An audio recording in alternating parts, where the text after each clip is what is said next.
Hi, ഞാൻ ബിനോജ്. കഴിഞ്ഞ എപ്പിസോഡുകളിൽ ചെയ്തിട്ടുള്ള അതിലത്തെ ചില വിഷയങ്ങളെക്കുറിച്ച്, പ്രത്യേകിച്ചും ഈ ജോലി ഒരു ഫീൽഡ് വർക്കല്ലേ സാർ എന്നാണ് ഭൂരിഭാഗം പേരും സാറിനോട് ഫോൺ ചെയ്ത് ചോദിച്ചത്. ഞാൻ നിങ്ങളോട് ആ സത്യം മൂടി വയ്ക്കാൻ ആഗ്രഹിക്കുന്നില്ല. 100% ഫീൽഡ് വർക്ക് തന്നെയാണ്. എന്താണ് ഇത്ര സംശയം? എന്തിനാണ് പേടിക്കുന്നത്? നമ്മൾ മാർക്കറ്റിങ്ങിനെ കുറിച്ചിട്ട് ശ്രദ്ധേയമായൊരു വാക്യം ഞാൻ നിങ്ങളെ ഓർമ്മപ്പെടുത്തുകയാണ്. Everything is market and market is everything. I repeat, everything is market and market is everything. ഈ അടുത്തിടെയാണ് നമ്മൾ അറിയാൻ ഇടവന്നത് ലോകത്തിലെ നമ്പർ 1 കോടീശ്വരനായിട്ടുള്ള ഇലോൺ മസ്കിനെ കുറിച്ച്. ഇലോൺ മസ്ക് ചൈന എന്ന് പറഞ്ഞ രാജ്യത്ത് വരികയും തൻ്റെ ബിസിനസിനെ കുറിച്ച് അവിടുത്തെ പ്രധാനമന്ത്രിയുമായി ചർച്ച ചെയ്യുകയും ചെയ്തു. ഈ ന്യൂസ് വായിച്ചപ്പോൾ വളരെയധികം സന്തോഷം തോന്നി. കാരണം അദ്ദേഹം ആരാ? ലോകത്തിലെ നമ്പർ 1 കോടീശ്വരൻ ഇലോൺ മസ്ക്. എന്തിന്? ഈ അടുത്തിടെയല്ലേ നമ്മളുടെ ഇലക്ഷൻ കഴിഞ്ഞത്. കഴിഞ്ഞ മാസത്തെ നമ്മുടെ സ്റ്റേറ്റിൻ്റെ ഈ ഇലക്ഷനിൽ എല്ലാവരും ശ്രദ്ധിച്ചിട്ടുള്ള ഏറ്റവും ശ്രദ്ധേയമായൊരു കാര്യമെന്ന് പറയുന്നത്, രാജ്യത്തിൻ്റെ പല രാഷ്ട്രീയ കക്ഷി പ്രഥമ നേതാക്കളും, ഉന്നത നേതാക്കൾ തുടങ്ങി താഴേക്കടയുള്ള നേതാക്കൾ ഉൾപ്പെടെയുള്ളവർ സംസ്ഥാനത്തിൻ്റെ അങ്ങുമിങ്ങും ഓടി നടന്ന് തങ്ങളുടെ പാർട്ടിക്ക് വേണ്ടി ഒരു വോട്ട് ചോദിക്കുകയായി. ഒരു വോട്ട് ചോദിക്കാൻ വേണ്ടി പലരും വളരെ അകലെ നിന്നും അടുത്തുള്ളവർ വളരെ അകലേക്ക് പോവുകയുണ്ടായി. കേവലം എന്തിനു വേണ്ടി? ഒരൊറ്റ വോട്ടിന് വേണ്ടി. ഓരോരുത്തരെയും കണ്ട് ഒരു വോട്ട് എന്ന് അഭ്യർത്ഥിക്കാൻ വേണ്ടി. ഞാൻ നിങ്ങളോട് ചോദിക്കട്ടെ, ഇതൊരു മാർക്കറ്റിംഗ് അല്ലേ?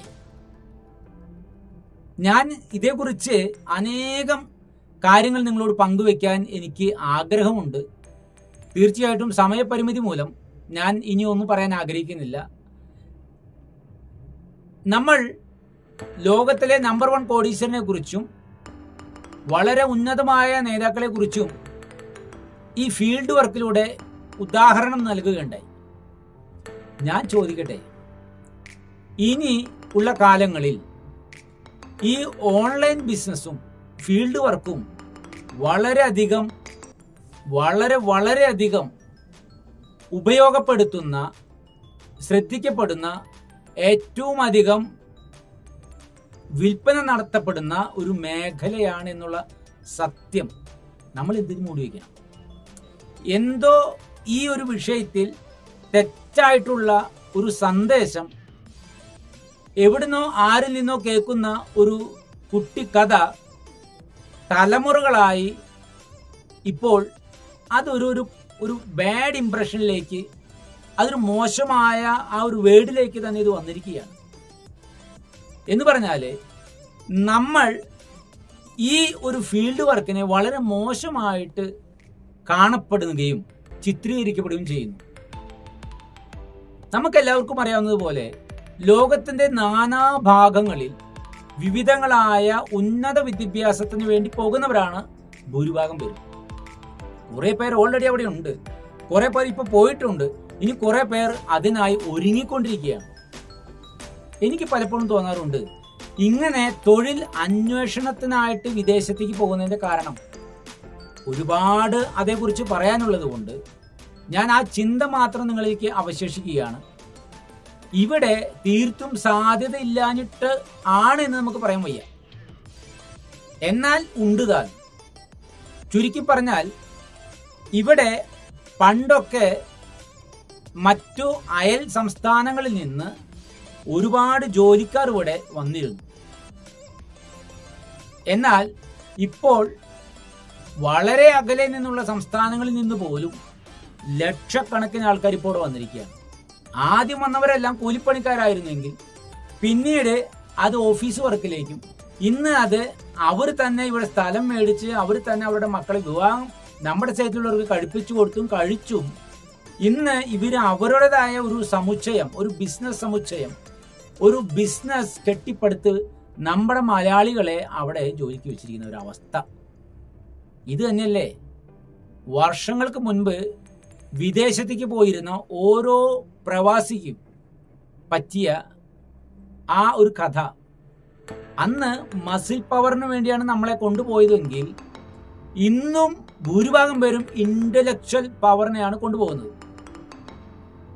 നിങ്ങൾ ചിന്തിക്കുന്നതും പറയുന്നതിൽ ശരിയുണ്ട്. നമുക്ക് പഠിച്ച വിദ്യാഭ്യാസത്തിന് അനുയോജ്യമായ ഒരു ജോലി ലഭിക്കുന്നില്ല എന്നുള്ള വസ്തുത സത്യം തന്നെയാണ്. പക്ഷേ അതിനകത്ത് നമ്മൾ അങ്ങനെ ഒരു ജോലി വേണ്ട രീതിയിൽ നാട്ടിൽ അന്വേഷിച്ചിട്ടുണ്ടോ എന്ന് നമ്മൾ ചിന്തിക്കണം. അല്പം വരുമാനത്തിൽ കുറവുണ്ടെങ്കിലും അല്പം കാലതാമസം നേരിടാം എന്നുണ്ടെങ്കിലും ഇവിടെ നമ്മൾ പഠിച്ചെടുത്ത ആ കോഴ്സിന് വേണ്ടി മുൻപൊക്കെ വേണ്ടതിലധികം പ്ലേസ്മെന്റ് ഉണ്ടായിരുന്നു. വളരെ പ്രതിപാദമായ ഒരു വിഷയമായതുകൊണ്ട് അതേക്കുറിച്ച് കൂടുതൽ പറയാൻ ആഗ്രഹിക്കുന്നില്ല. മറിച്ച് ഇവിടെ അനന്തമായ ജോലി സാധ്യതകളുണ്ട് എന്ന് ഞാൻ ഓർമ്മപ്പെടുത്തുകയാണ്.